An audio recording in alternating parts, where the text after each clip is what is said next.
Thank you for joining us for this episode of That Solo Life, the podcast for PR pros and marketers who work for themselves. People like me, Michelle Kane with Voice Matters, and my wonderful co-host Karen Swim of Solo PR Pro. Hi, Karen. How's it going? Hi, Michelle. It's going. Is March the month that they say where winter and spring are at war? Because It feels that way, yeah, right? I think Yeah. winter is winning. I heard there were some flurries early this morning in Pennsylvania. I was up pretty early, but I didn't see flurries, which is just fine with me. I'm done with that part of Yeah, the year. we I didn't see any today, but I have seen them in the past couple of days, and we actually some covered the ground. They didn't stick, so Okay. that's All the right. upside of this winter time of year is that it's still a little warmer, even when it feels like temperature is 18. Oh, oh, yeah, spring is starting to move in here. As the great purple one says, sometimes it snows in April. It better not this year because I'm over it. So, but anyway, you're probably thinking, oh, so what's your topic today, ladies? Get to it. Yeah, all right, we will. We were just musing when there was an article in Muckrack recently about the best ways PR people can use AI. And, Yeah. some of it was fine and some of it was like, oh, really? Are we still doing all this? So just Yeah. wanted to talk about it all today. Yeah. This was their state of AI, Muckrack state of AI and PR report. And I haven't read the full report yet, but we saw kind of a recap of the takeaways in Yeah. PR News, which we love. Hey, PR News. And I think the thing that was really, none of this was interesting to me personally. It was honestly a little disappointing that in communication, we're still talking about AI and content or AI and journalist research. I feel like we're stuck on something that so many other people have learned to harness this tool Yeah. in so many different ways, and we don't talk enough about how we can ethically integrate AI into some of our tasks to make us more efficient and to save us time. We Yeah. keep focusing on one or two things that are client facing activities and why this is bad. Yeah, yeah, I feel like we're still stuck in a lot of ways in the same place we were about, a year ago or even longer when we first started about talking about AI. And, not to say like anything, it's not entirely good, but it's also not entirely bad. And I've come across fellow practitioners who run the gamut from, oh yeah, I use it in these interesting ways to, oh, I dabble in it here. And then there are some who are like, oh, I'm not touching that. And I'm thinking, oh, but you really need to. It's a tool we need to know. And like you say, to help us in practical ways, much like many other tools have over the years. It's there, and if you use it well with the right prompts, and there are so many resources out there to learn how to use it well to your advantage, and even for ideas. I mean, let's just say, even in proposals, it's like, okay, well, I've thought of these ideas. What else is out there? Oh, okay. I mean, you wouldn't question doing a Google search, right?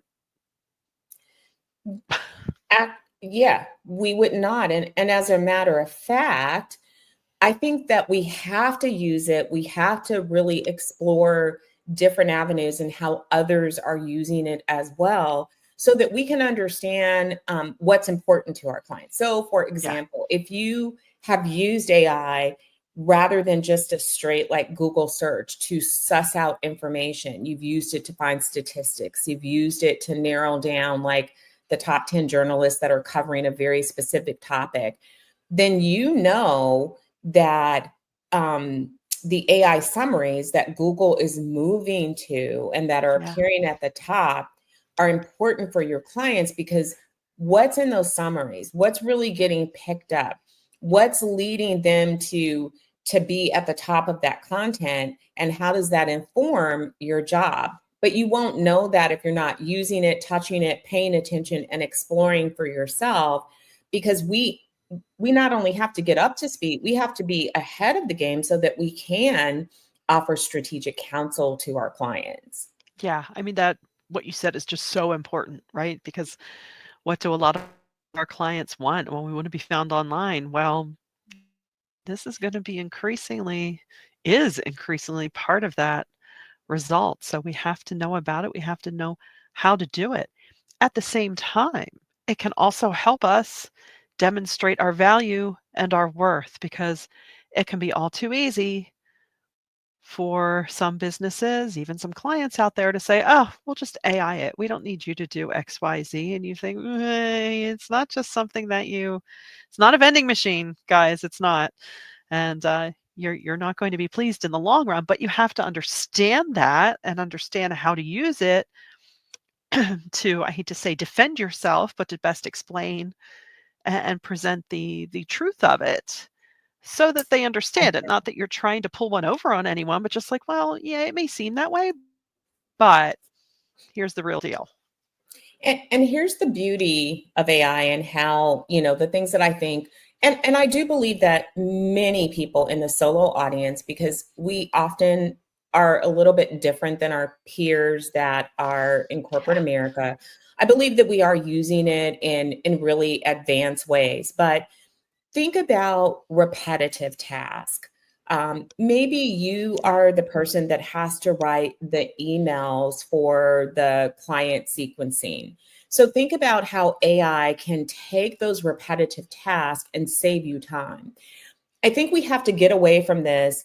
AI is not as good as humans. No, it is not. And AI is definitely not as good as humans because it's only as good as what you input, but then you still require human interaction. What we're saying is that use AI and then preserve what you do as a human being for the things that really require your input, your insight, your expertise, and you now have saved the time to be able to focus on what really matters. And so, that's one small way, and I think that that's really basic. But other beautiful things that I've seen AI used for example, maybe you have a lot of research to call through. Did you know that you can feed that into AI and ask it to pull out key points for you? You can ask it, Yeah. maybe you're writing a piece of content for something super technical and your client does not know how to speak like a human being. You can take those tech stacks and ask it to give you three key things in human language and it'll save you. And when you get that information back, what it does is you're like, I understand it now. And then you can take it and distill it further. We don't talk about those kinds of things. Putting together campaign templates. Sometimes I know we all do this, whether it's a report, a competitive analysis. In our brains, we always wonder, am I doing the same template that I've always been doing? Does somebody else have something better? Is Right. that the question we always ask? Is, hey, Right. does somebody else do something better? Am I missing something? Are my skills up to date? AI can help you with that. There's so many things Yeah. that are out there that exist that can help you. So think about your own work and how you approach it and ways that you can integrate this to help you because it's not going away. Exactly. Exactly. And like with any new technology, think back. I don't even, you can't really equate it with social media, but any new thing that's come along in the last decade or so, it's so much better to not fear it, not reject it. You don't need to fully embrace it, but get to know it. Get to know it because it's important, because it's here and it is affecting your business, whether or not you're getting involved. And I think that's probably one of the most important takeaways we can give you. It's here, it's not getting anywhere. And if anything else, we've said this many times before, we in our profession should be leading the way with how this technology affects how we communicate, for good and bad, how we use it. We should be the experts in helping guide people of how this can make things better, what to look out for, all of that.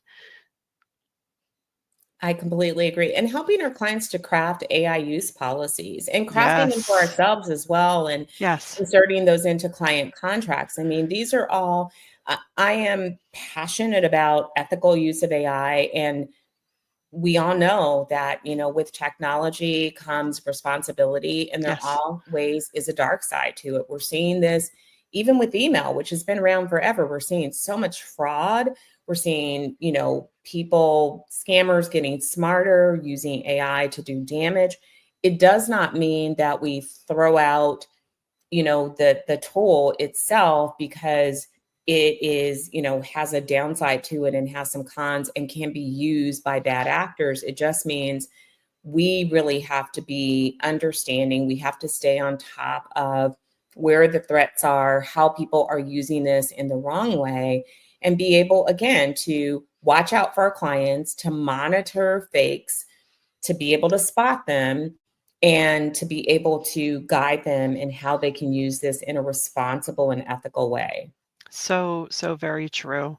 And, it doesn't mean you have to become the ultimate AI expert. Absolutely not. None of us knows everything about everything, but it will definitely serve both you and your business well if you haven't been delving into the area of AI to get to know it and just find a way to make it work for you and your business. And I think you'll find that there is a lot there that can help us all, both Yeah, in the, move the profession forward, help your business, maybe even help you personally, who knows, right?